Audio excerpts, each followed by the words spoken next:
Imagina que un niño de 5 años puede describir con precisión cómo murió en otra vida. Que una niña de 3 años habla en un idioma que nunca aprendió. Que un joven bajo hipnosis relata detalles de una vida pasada que solo los expertos en historia podrían conocer. Estas no son historias de ciencia ficción. Son casos documentados que han sido investigados y examinados por los científicos más renombrados del mundo durante décadas. En la próxima hora, escucharás 10 historias verdaderas que han sacudido al mundo científico y desafían fundamentalmente todo lo que creíamos saber sobre la muerte, la conciencia y la naturaleza de la existencia. El Dr. Ian Stevenson, profesor de la Universidad de Virginia, quien investigó estos fenómenos durante 42 años, documentó más de 6,000 casos similares en todo el mundo. Jim Tucker, sucesor de Stevenson, lo expresó así: estos casos sugieren que algo de nuestra conciencia sobrevive a la muerte del cuerpo y puede continuar su viaje en un nuevo cuerpo. Pero ¿qué pasa si esto es cierto? ¿Qué pasa si la muerte no es el destino final, sino solo una transición? ¿Y acaso estos recuerdos yacen dormidos dentro de todos nosotros, solo que los hemos olvidado? Las respuestas que estás a punto de escuchar pueden cambiar todo lo que pensabas sobre la existencia. Primer caso: Nasruddin Shah, el hermano pequeño, que regresó. El nacimiento de Nasruddin Shah coincidió con una tragedia familiar. El mismo día que nació en 1991, en una pequeña aldea pakistaní, murió Rashid, el hijo de 6 años de la familia, en un accidente automovilístico. Los padres naturalmente no conectaron los dos eventos, pero mientras Nasruddin crecía, comenzaron a suceder cosas cada vez más extrañas. A los 18 meses de edad, comenzó a decir palabras que la familia nunca le había enseñado. No eran palabras típicas de bebé, sino expresiones específicas que solo Rashid había usado. Cuando Nasruddin comenzó a caminar, automáticamente se dirigía al antiguo cuarto de Rashid, sin que nadie le mostrara el camino. Aún más impactante fue cuando comenzó a jugar con los juguetes de Rashid, como si los hubiera estado usando durante años. A los 3 años, Nasruddin claramente comenzó a hablar sobre ser realmente Rashid. Decía: ¿recuerdas, madre, cuando fuiste al mercado y yo me quedé en casa con papá? Estos eran eventos que habían ocurrido antes de la muerte de Rashid, cuando Nasruddin ni siquiera había nacido aún. El pequeño niño hablaba sobre estos eventos con detalles que solo Rashid podría haber conocido. La madre, Fátima, contó la historia de esta manera: al principio pensé que solo estaba imaginando cosas, pero cuando comenzó a decir cosas que nunca le había contado sobre Rashid, y comportándose como Rashid solía hacerlo, comencé a creer que algo sobrenatural nos estaba pasando. El momento más impactante llegó cuando Nasruddin, a los 3 años, describió con precisión el accidente en el que murió Rashid. Mencionó detalles que solo los adultos presentes podrían haber conocido y que nunca le habían contado. Describió de qué color era el auto, de qué dirección venía, e incluso lo que sintió en el momento del accidente.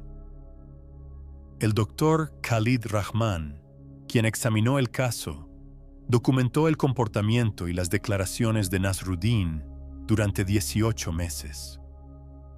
La investigación reveló que el pequeño niño relató 23 recuerdos específicos de la vida de Rashid, todos los cuales pudieron ser verificados.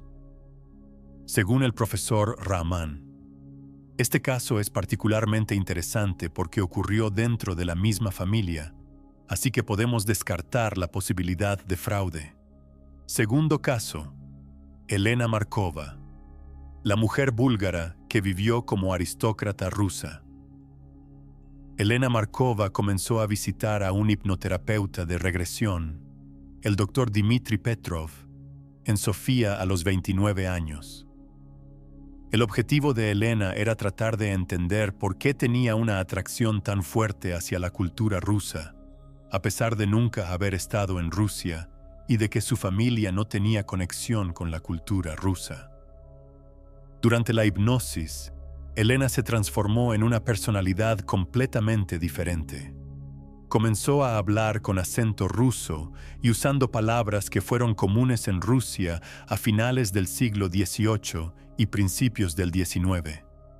Dijo que era la condesa Katarina Romanova y vivía en un magnífico palacio en San Petersburgo. Elena, como Katarina, describió la vida en la corte imperial con tal detalle que sería imposible para una persona moderna. Habló sobre el mobiliario de las habitaciones del palacio, los nombres de los sirvientes e incluso los detalles más minuciosos del protocolo de la corte. Describió qué ropa usaban las damas, cómo se conducían los bailes e incluso qué comidas se servían en las cenas oficiales. Lo más asombroso fue cuando Elena comenzó a hablar francés durante la hipnosis, a pesar de nunca haber aprendido francés en su vida. El francés era el idioma de conversación entre los aristócratas rusos del siglo XVIII, y Elena hablaba con pronunciación perfecta y expresiones de época. El Dr. Petrov grabó las sesiones de hipnosis y posteriormente consultó con historiadores.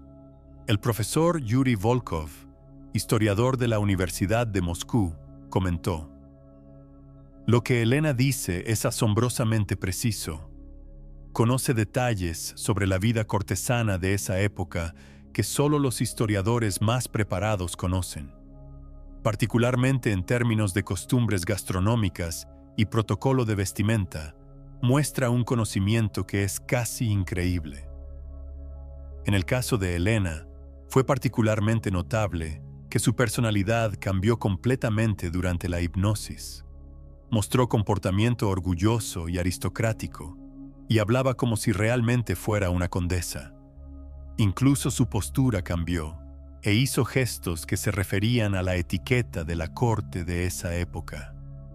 Tercer caso, Thomas Mitchell, el niño americano, que murió como soldado de la Guerra Civil. Thomas Mitchell comenzó a tener pesadillas a los 6 años, con tal intensidad que conmocionó profundamente a su familia.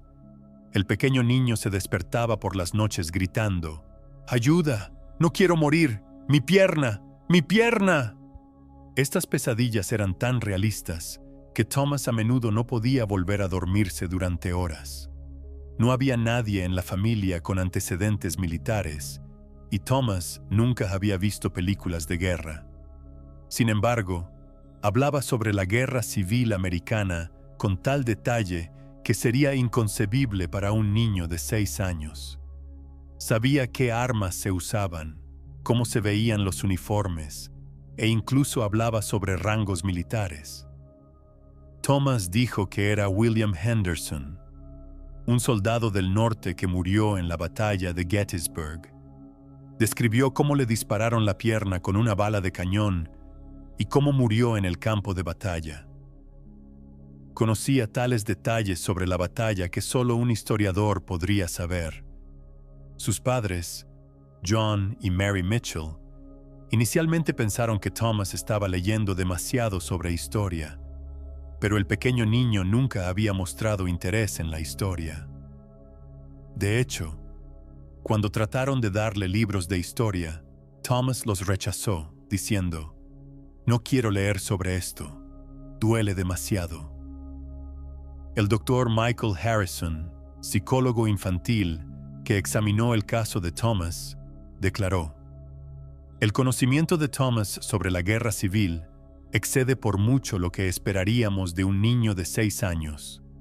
Habla sobre la vida cotidiana militar con tal detalle que solo podría provenir de experiencia personal. El punto de inflexión llegó cuando la familia fue a Gettysburg. Thomas encontró el lugar donde afirmaba haber muerto sin ninguna dificultad. Describió con precisión las características del terreno e incluso sabía dónde estaban posicionadas las diferentes unidades durante la batalla. Cuarto caso. Sunita Khatri, la niña nepalí que vivió como monje tibetano. Sunita Khatri comenzó a orar en tibetano a los 5 años, a pesar de nunca haber escuchado el idioma tibetano. La pequeña niña nepalí recitaba mantras que solo los monjes budistas tibetanos conocen y pronunciaba las palabras con tal precisión como si las hubiera estado practicando durante años. Sunita dijo que era el Lama Tenzin Norbu, quien vivía en un monasterio tibetano. Describió la vida monástica con tal detalle que sería inconcebible para una niña pequeña. Habló sobre rutinas diarias, prácticas de meditación e incluso la arquitectura del monasterio. La pequeña niña conocía enseñanzas budistas que solo se pueden dominar después de años de estudio. Sabía qué significaban karma, samsara e incluso conocía diferentes técnicas de meditación. Cuando hablaba sobre estas cosas, su personalidad cambiaba completamente y mostraba sabiduría que sería característica de un adulto. El Lama Thupten, un monje tibetano que vivía en el exilio en Nepal, conoció a Sunita y dijo: «Esta pequeña niña muestra conocimiento de las enseñanzas budistas que solo es posible después de largos años de estudio.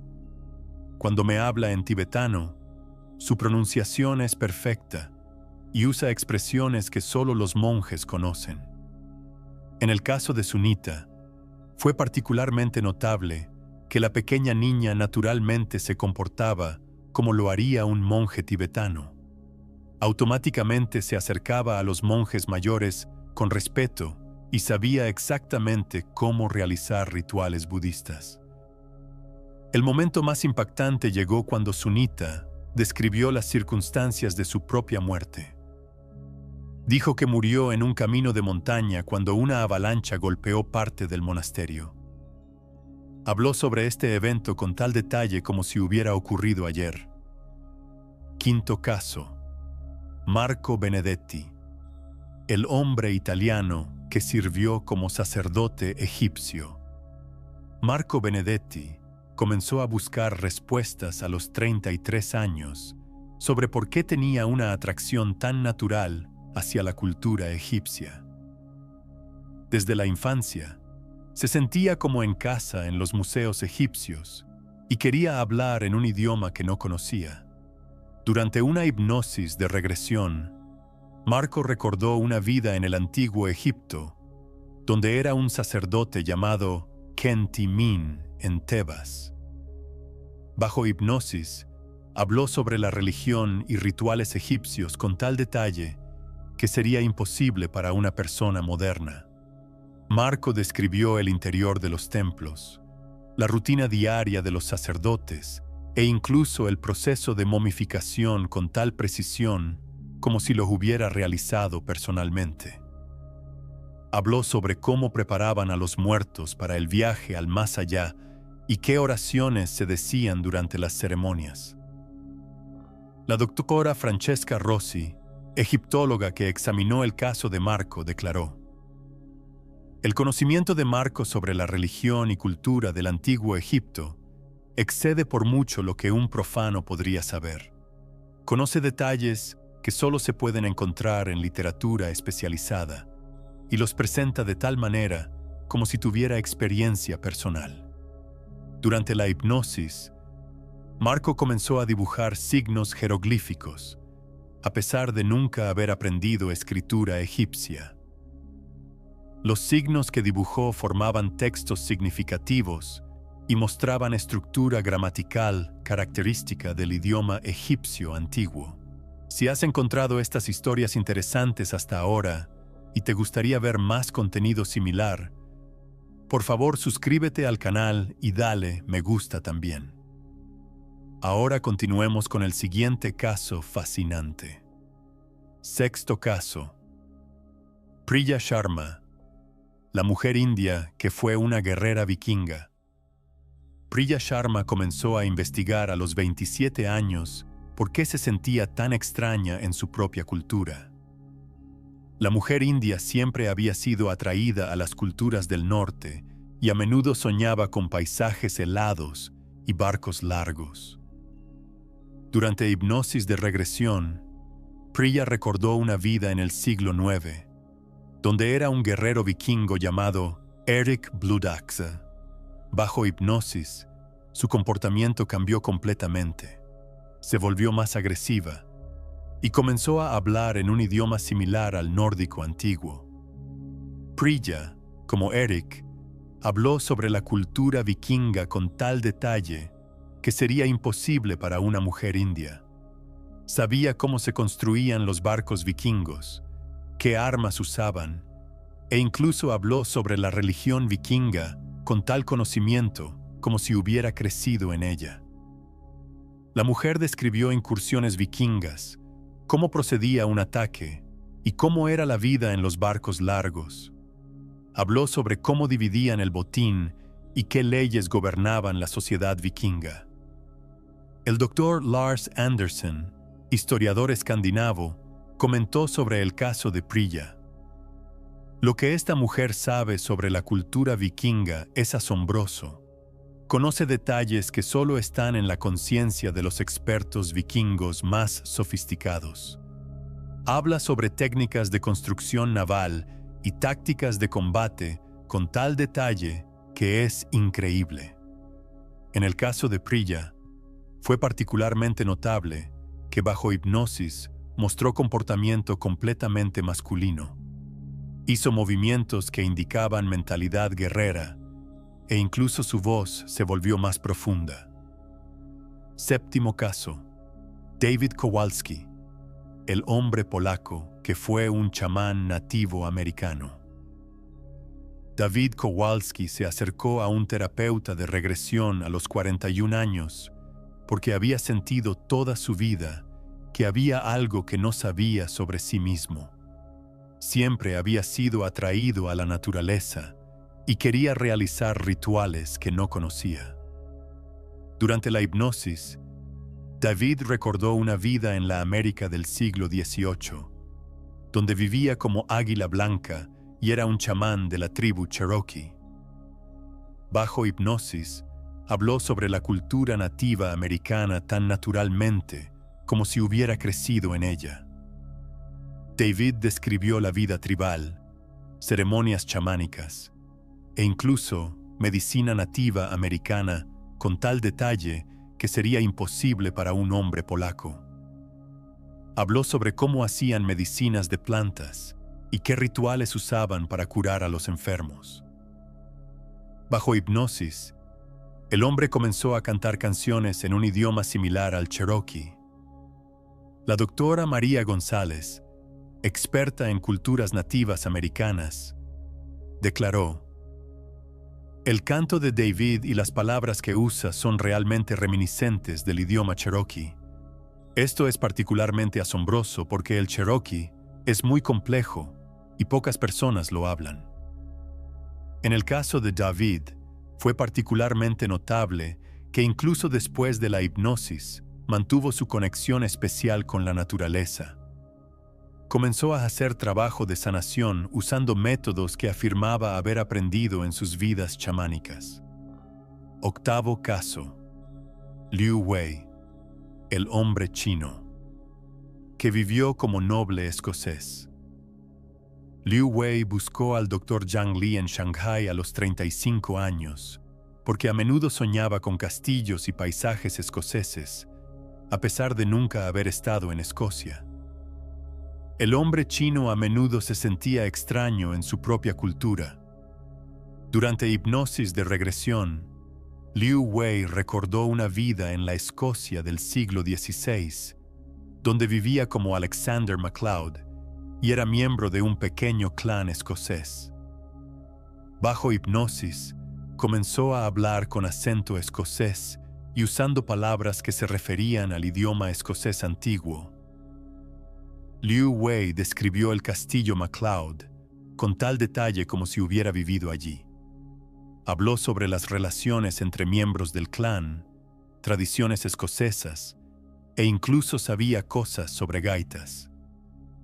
Describió cómo procedían las batallas entre clanes y cómo era la vida en las tierras altas. Bajo hipnosis, el hombre comenzó a cantar canciones escocesas, a pesar de nunca haber escuchado música escocesa. El profesor Duncan Macpherson, historiador escocés de la Universidad de Glasgow, comentó sobre el caso de Liu Wei. Lo que este hombre chino sabe sobre la cultura escocesa del siglo XVI es extremadamente preciso. Conoce detalles que solo podrían provenir de la investigación histórica escocesa más profunda. En el caso de Liu Wei, fue particularmente interesante que después de la hipnosis comenzó a interesarse en la cultura escocesa e incluso aprendió a tocar las gaitas. Noveno caso: Sarah Johnson, la mujer americana que vivió como monja francesa. Sarah Johnson buscó al Dr. Robert Thompson en Los Ángeles a los 39 años porque había sentido toda su vida que algo faltaba en su vida espiritual. A menudo soñaba con monasterios y oraciones en latín. Durante hipnosis de regresión, Sarah recordó una vida en la Francia medieval, donde vivía como hermana Marie Claire y era monja en un monasterio benedictino. Bajo hipnosis, comenzó a hablar con acento francés y recitaba oraciones en latín con pronunciación perfecta. Sarah describió la vida monástica con tal detalle que sería imposible para una mujer americana moderna. Habló sobre horarios de oración diarios, reglas monásticas e incluso el trabajo realizado en el monasterio. Describió cómo copiaban manuscritos y qué actividades curativas realizaban. Bajo hipnosis, la mujer comenzó a cantar cantos gregorianos con técnica que nunca había aprendido. La doctora Catherine Dubois, historiadora francesa, declaró: "El conocimiento de Sarah sobre la vida monástica medieval es increíble. Conoce detalles que solo se pueden obtener de las fuentes más especializadas". En el caso de Sarah, fue particularmente notable que después de la hipnosis comenzó a interesarse en el misticismo cristiano y regularmente empezó a visitar el monasterio cercano. Décimo caso: Ahmed Hassan, el hombre egipcio que vivió como poeta irlandés. Ahmed Hassan buscó al doctor Mahmoud al-Rashid en El Cairo a los 42 años, porque a menudo sentía ganas de escribir poemas en un idioma que no conocía. El hombre egipcio a menudo soñaba con colinas verdes y cabañas de piedra. Durante hipnosis de regresión, Ahmed recordó una vida en la Irlanda del siglo XIX, donde vivía como Seamus O'Brien y era un poeta rural. Bajo hipnosis, comenzó a hablar con acento irlandés y recitó poemas reminiscentes del estilo de la poesía irlandesa. Ahmed describió la vida del pueblo irlandés con tal detalle como si hubiera crecido allí. Habló sobre cortar turba, tradiciones gaélicas e incluso movimientos de independencia irlandeses. Describió cómo la gente se reunía en pubs para escuchar las actuaciones de los poetas. Bajo hipnosis, el hombre comenzó a escribir poemas en gaélico irlandés, a pesar de nunca haber aprendido este idioma. La profesora Siobhan Murphy, experta gaélica del University College Dublin, Comentó sobre el caso de Ahmed. Lo que este hombre egipcio sabe sobre poesía gaélica es fascinante. Usa técnicas de verso características de la poesía irlandesa tradicional. En el caso de Ahmed, fue particularmente interesante que después de la hipnosis también comenzó a escribir poemas en inglés, en un estilo reminiscente de la poesía irlandesa. Resultados de investigación y enfoque científico. El Dr. Ian Stevenson, quien pasó más de 4 décadas investigando estos casos, declaró: estos casos sugieren que algo de nuestra personalidad, nuestra conciencia, sobrevive a la muerte del cuerpo. Aunque no sabemos exactamente qué es este algo, la evidencia se está volviendo más fuerte. Jim Tucker, sucesor de Stevenson en la Universidad de Virginia, quien continuó la investigación, añadió: 2 cosas son características de los recuerdos de vidas pasadas que aparecen en niños. Primero, estos recuerdos usualmente están conectados con muerte violenta o súbita. Segundo, estos recuerdos usualmente comienzan a desvanecerse alrededor de los 6 años. Uno de los descubrimientos más importantes es que estos casos ocurren a través de fronteras culturales. El Dr. Erlendur Haraldsson, psicólogo islandés que examinó estos fenómenos en Europa, declaró: los recuerdos de reencarnación no solo ocurren en culturas orientales, donde esto es enseñanza religiosa. También encontramos casos similares en Europa Occidental y América. La neurología moderna también está comenzando a buscar explicaciones para estos fenómenos. El Dr. Stuart Hameroff, profesor de anestesiología de la Universidad de Arizona, y Sir Roger Penrose, matemático y físico, trabajaron juntos para desarrollar una teoría de que la conciencia no solo se encuentra en el cerebro, sino también en la estructura a nivel cuántico del universo. Según el profesor Hameroff, si la conciencia verdaderamente opera a nivel cuántico, entonces es posible que cierta información pueda sobrevivir a la muerte del cuerpo físico y reaparecer en un nuevo cuerpo. Argumentos de escépticos y contraargumentos. Naturalmente, también hay científicos escépticos que buscan explicaciones alternativas para estos fenómenos. El Dr. Leonard Angel, filósofo, argumenta que estos casos pueden explicarse por criptomnesia, es decir, que las personas almacenan información en su inconsciente que no recuerdan conscientemente. El Dr. Paul Edwards, también filósofo, representa una posición escéptica. Estos casos, por convincentes que puedan ser, no constituyen evidencia de reencarnación. Puede haber explicaciones naturales que aún no hemos descubierto. Sin embargo, los investigadores de reencarnación responden a estas objeciones. Según el Dr. Tucker, la criptomnesia no explica esos casos donde los niños conocen información que nunca fue accesible para ellos, especialmente en casos donde el niño comparte recuerdos personales sobre una persona fallecida que vivía en un lugar distante.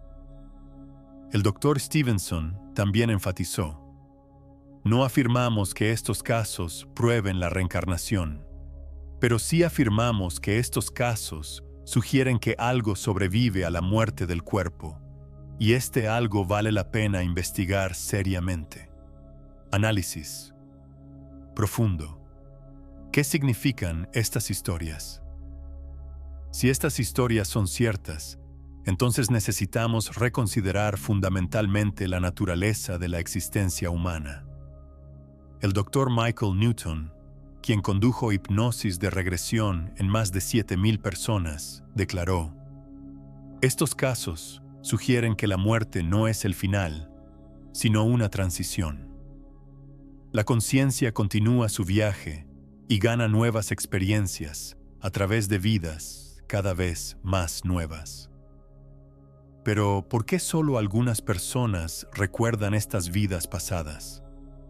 El Dr. Brian Weiss, otro terapeuta de regresión bien conocido, afirma: en realidad, todos llevamos estos recuerdos dentro de nosotros, solo están en un nivel inaccesible para la mayoría de nosotros. Con ciertas técnicas, como hipnosis o meditación profunda, estos recuerdos pueden volverse accesibles. La pregunta más importante, sin embargo, es: ¿qué debemos hacer con esta información? Si la reencarnación verdaderamente existe, entonces cada decisión que tomamos, cada acción que realizamos, afecta nuestras vidas futuras. Esto significa que el karma puede no ser solo un concepto filosófico, sino una ley física real. Según el Dr. Newton, si aceptamos la posibilidad de reencarnación, entonces la vida de cada persona tiene mucho mayor significado. No es solo lo que hacemos en esta vida lo que importa, sino también lo que aprendemos y cómo nos desarrollamos espiritualmente. Implicaciones prácticas. Estas investigaciones no son solo de significado teórico, sino que también tienen implicaciones prácticas. Muchas personas que han aprendido sobre sus propias vidas pasadas han experimentado cambios significativos en sus vidas actuales. Sarah Johnson, a quien mencionamos anteriormente, contó sus experiencias de esta manera: después de aprender sobre mi vida pasada como monja, mi vida espiritual cambió completamente. Entendí por qué me siento tan atraída al misticismo cristiano, y esto me ayudó a encontrar paz dentro de mí misma. Marco Benedetti también reportó cambios significativos. Después de aprender sobre mi vida como sacerdote egipcio, comencé a entender mejor el mundo espiritual. Siento que encontré mi vocación y ahora ayudo a otros a descubrir sus propios caminos espirituales. El secreto de los recuerdos de la infancia. Uno de los aspectos más notables de estos casos es por qué aparecen principalmente en la infancia. Según la investigación del Dr. Tucker, los recuerdos relacionados con vidas pasadas son más fuertes entre las edades de 2 y 6 años. Luego, gradualmente, se desvanecen. Parece como si durante el desarrollo del cerebro, estos recuerdos van a un área especial que luego es lentamente sobrescrita por las experiencias de la nueva vida, explica el Dr. Tucker. Esto puede explicar por qué los niños pierden estos recuerdos mientras crecen. La doctora Helen Wambach, quien condujo más de 1000 hipnosis de regresión, propuso otra teoría. Es posible que la conciencia necesite cierto tiempo para integrarse completamente al nuevo cuerpo. En la infancia, esta conexión aún no se ha formado completamente, así que los recuerdos pasados aún son accesibles. El misterio de la evidencia física. Uno de los aspectos más impactantes de estos casos es que a menudo están acompañados por evidencia física. El Dr. Stevenson documentó casos donde las marcas de nacimiento de los niños coincidían exactamente con las heridas que causaron la muerte de la personalidad pasada. He encontrado casos donde la marca de nacimiento del niño estaba exactamente donde la personalidad pasada fue golpeada por una herida de bala, relató el Dr. Stevenson. Esto no puede ser coincidencia. De alguna manera, el trauma físico del cuerpo anterior fue heredado por el nuevo cuerpo. La doctora Antonia Mills, antropóloga que investigó casos similares entre indios norteamericanos, confirmó este fenómeno.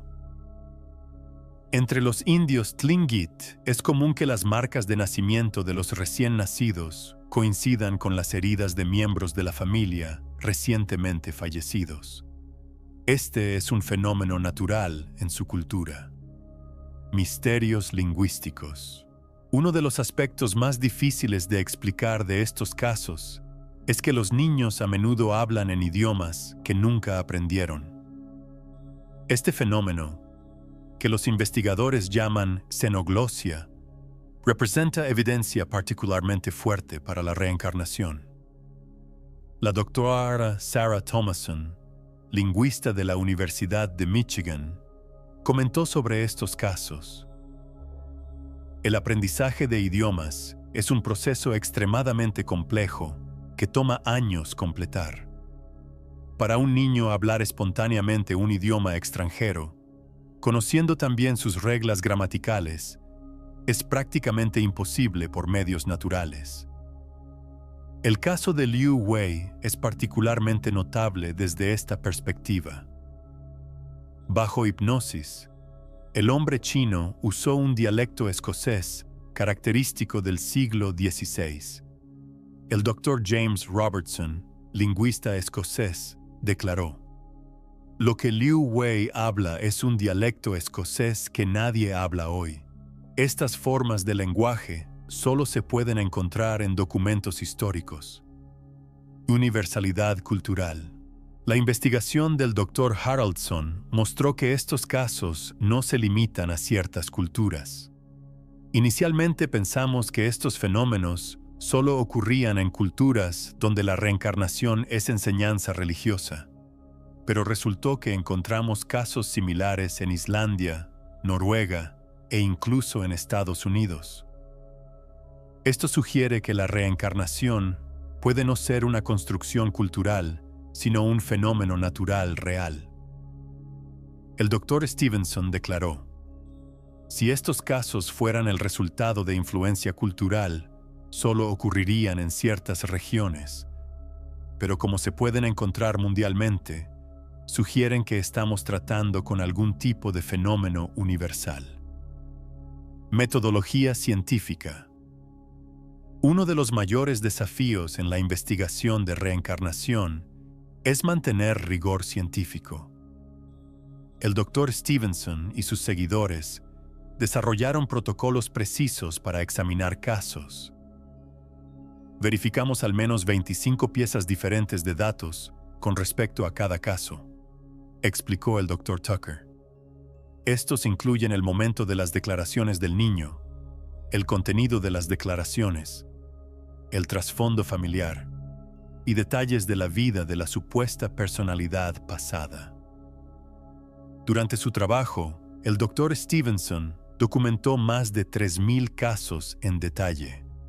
No afirmamos que cada caso pruebe la reencarnación, enfatizó, pero hay casos que excluyen todas las explicaciones alternativas. La conexión de la física cuántica.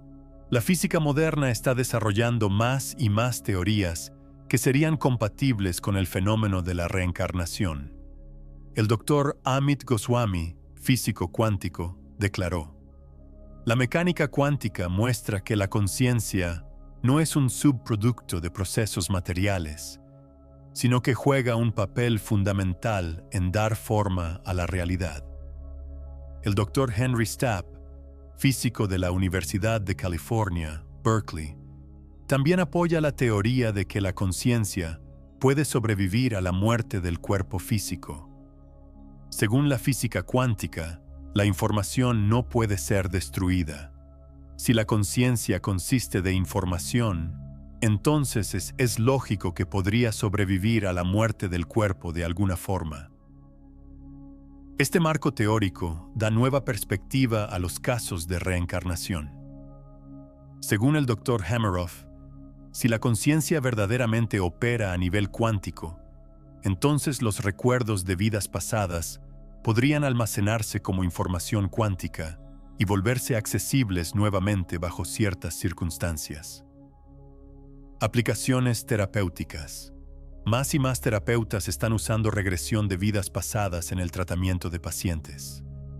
El Dr. Weiss ha tratado a más de 4,000 pacientes con este método y ha logrado resultados significativos. En muchos casos, los problemas actuales de los pacientes están enraizados en vidas pasadas, explicó el Dr. Weiss. Cuando entienden estas conexiones, a menudo ocurre sanación espontánea. El Dr. Newton también reportó experiencias similares. Aprender sobre vidas pasadas no es solo información interesante, sino que a menudo resulta en sanación profunda. Las personas entienden por qué se sienten atraídas a ciertos lugares o personas, y esto las libera de compulsiones inconscientes. Conexión con experiencias cercanas a la muerte. Se puede observar un paralelo interesante entre casos de reencarnación y experiencias cercanas a la muerte. El doctor Raymond Moody, quien primero investigó experiencias cercanas a la muerte con métodos científicos, declaró: ambos fenómenos sugieren que la conciencia puede sobrevivir a la muerte del cuerpo físico. Según la investigación del Dr. Kenneth Ring, las personas que han experimentado experiencias cercanas a la muerte, más a menudo, también recuerdan vidas pasadas. Es como si estas personas tuvieran acceso más fácil a capas más profundas de la conciencia, explicó el Dr. Ring. Implicaciones éticas. Si la reencarnación es realidad, entonces esto plantea serias cuestiones éticas. El Dr. Michael Newton declaró: si cada acción que tomamos afecta nuestras vidas futuras, entonces cada decisión que tomamos tiene mucho mayor significado de lo que pensábamos. Esto también da nueva perspectiva al concepto de karma. El karma no es castigo, sino un proceso de aprendizaje, explicó el Dr. Weiss. En cada vida encontramos situaciones que proporcionan oportunidades para desarrollo espiritual. Ahmed Hassan, a quien mencionamos anteriormente, contó sus experiencias de esta manera. Después de aprender sobre mi vida pasada como poeta irlandés, entendí por qué me siento tan atraído a escribir. Pero lo que es aún más importante, entendí que mi vida es parte de una historia más grande. Si este contenido ha sido útil e interesante para ti hasta ahora, y te gustaría sumergirte aún más profundo en el mundo de la reencarnación y espiritualidad, entonces definitivamente suscríbete al canal y activa la campana también. Escribe en los comentarios qué historia te tocó más y si tienes tus propias experiencias con fenómenos similares. Direcciones de investigación futura. La investigación de reencarnación no se detiene aquí. El Dr. Tucker y sus colegas están continuamente desarrollando nuevos métodos para examinar casos. Hemos comenzado a usar análisis de ADN en casos donde se afirma que el niño es la reencarnación de una persona fallecida específica, explicó el Dr. Tucker. El Dr. Pim van Lommel, cardiólogo holandés, aplica un enfoque diferente. El examen combinado de experiencias cercanas a la muerte y casos de reencarnación podría arrojar nueva luz sobre la naturaleza de la conciencia. El desarrollo tecnológico también ofrece nuevas posibilidades.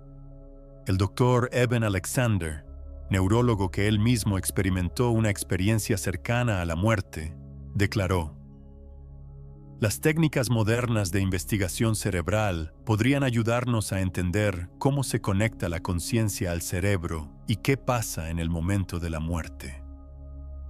El poder de la transformación personal. Las personas que han aprendido sobre sus propias vidas pasadas a menudo pasan por cambios profundos.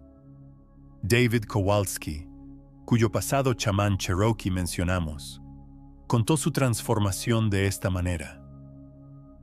Entendí por qué me siento tan atraído a la naturaleza y por qué siento que quiero sanar. Esto no fue por casualidad, sino conocimiento que habita profundo en mi alma. Priya Sharma, la reencarnación del guerrero vikingo, también reportó cambios significativos. Entendí por qué a veces me siento tan fuerte y belicosa. Esto me ayudó a aceptar este lado de mí misma y usarlo constructivamente. Nuevos desafíos de los escépticos. Los científicos escépticos tampoco se quedan inactivos. La doctora Susan Blackmore, psicóloga, ha desarrollado nuevas teorías para explicar estos casos. Es posible que estos casos sean el resultado de procesamiento inconsciente de información.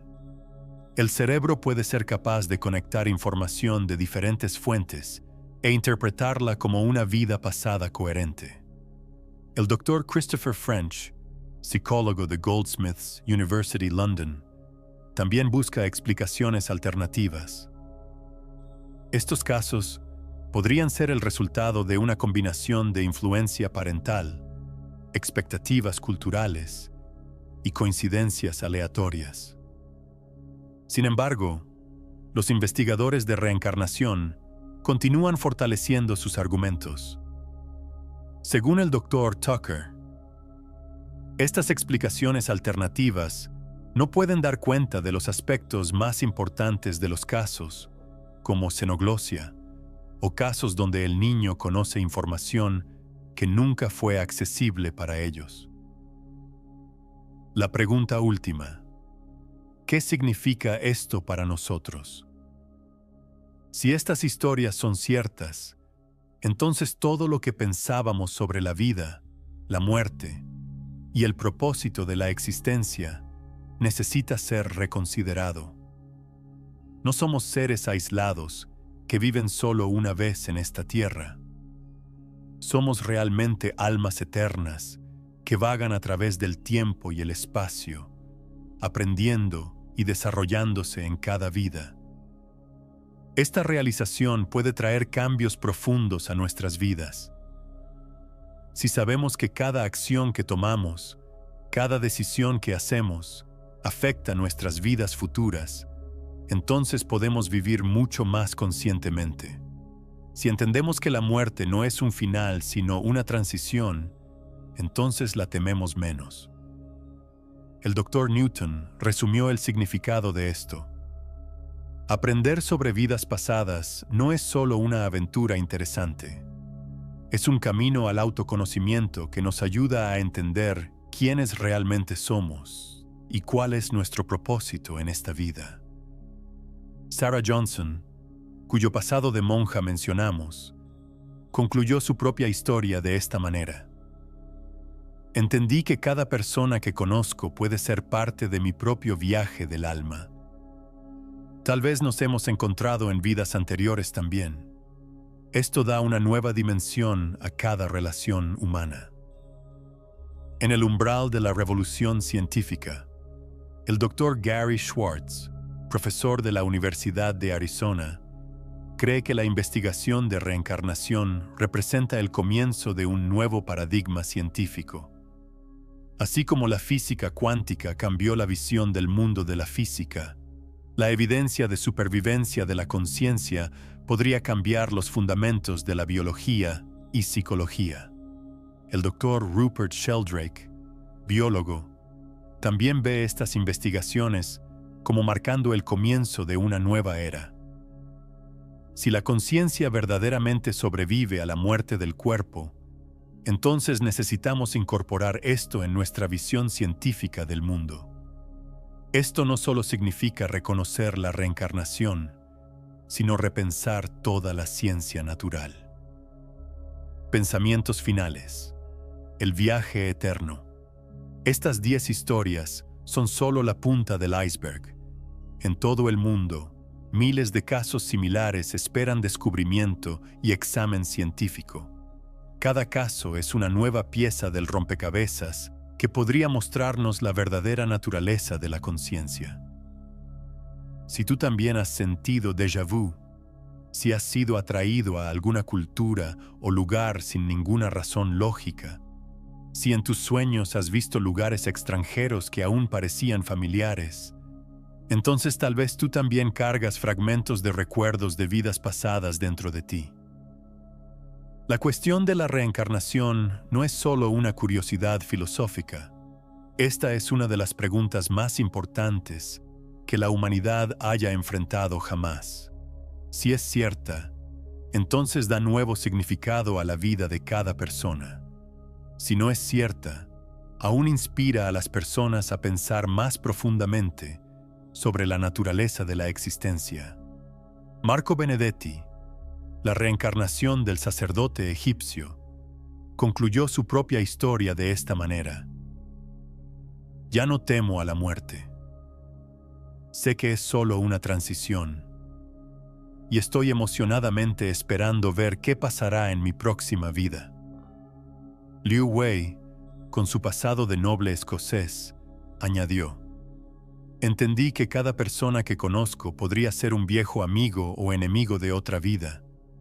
Esto cambió cómo me relaciono con las personas. Ahmed Hassan, la reencarnación del poeta irlandés, concluyó: cada día es una nueva oportunidad para aprender, desarrollarse y prepararme para el próximo viaje.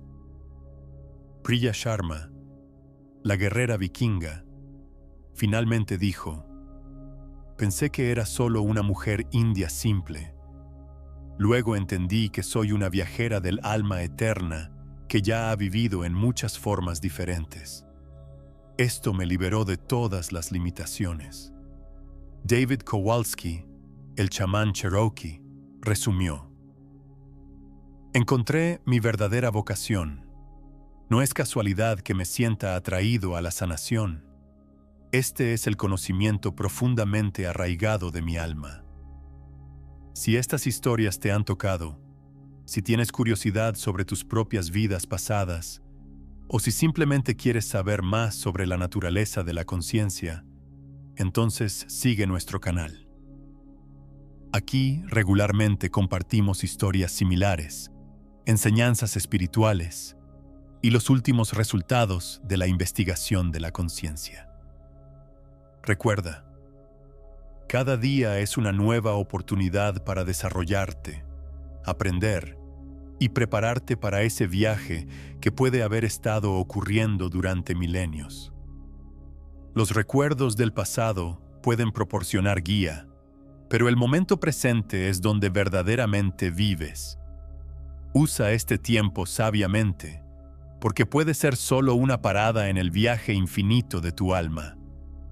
Y quién sabe, tal vez en tus próximas vidas se encontrarán nuevamente como viejos amigos y juntos continuarán esta maravillosa aventura eterna que llamamos vida.